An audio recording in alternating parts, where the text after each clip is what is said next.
恭喜恭喜恭喜！哎呀，恭喜恭喜恭喜恭喜！恭喜咩啫你？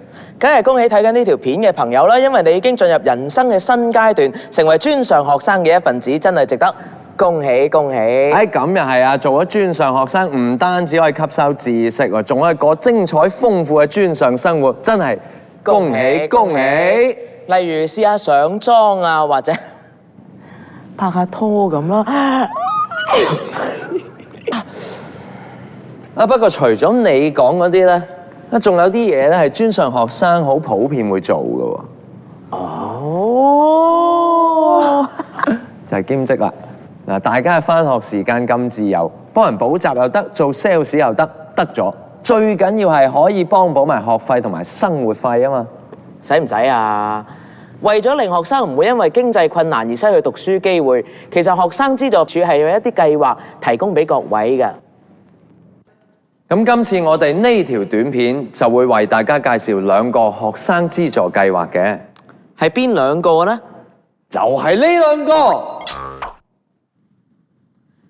FAMA 係代表我哋兩個，我就知啫。呢兩個英文字又代表啲咩呢？佢哋分別代表專上學生資助計劃，即係 FAPS， 同埋專上學生免入息審查貸款計劃，即係 NLSPS。首先，等我介紹一下 FAPS。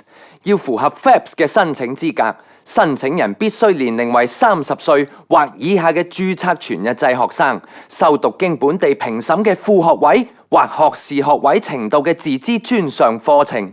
佢哋亦需擁有香港居留權，或於課程開始前，申請人或佢哋嘅家庭已經連續喺香港居住滿3年。聽落你都幾好記性嘅喎。剪接嚟嘅啫，詳情咧你可以問翻你嘅院校，睇翻份申請指引，或者去到呢個網址度睇清楚嘅。嗱，咁係咪申請得就一定有資助先？當然唔係啦，叫得做資助，梗係用嚟俾啲真正有需要嘅人啊嘛。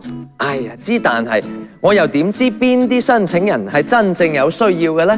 嗱，好似呢班學生咁啦，你覺得邊個需要資助啊？齋睇樣就梗係決定唔到嘅，因為資助係由公帑俾噶嘛，所以所有申請人都必須要經過客觀而嚴謹嘅家庭入息及資產審查噶。嗱，每位申請人可以獲得嘅資助金額咧，分為助學金同貸款兩部分。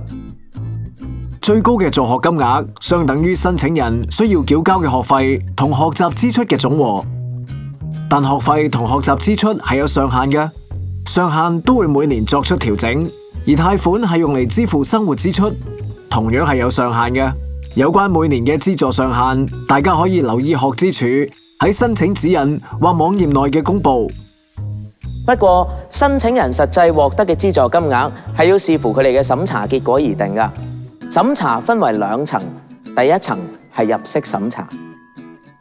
透過既定嘅入息審查機制同計算調整後家庭收入公式，計算申請人所屬嘅調整後家庭收入組別，評定佢哋可以得到幾多助學金同貸款，佔最高資助額嘅百分比。之後就會進入第2層嘅審查，即係資產審查。經入息審查公式計算嘅資助額，會再按申請人家庭成員平均擁有嘅資產淨值予以調整。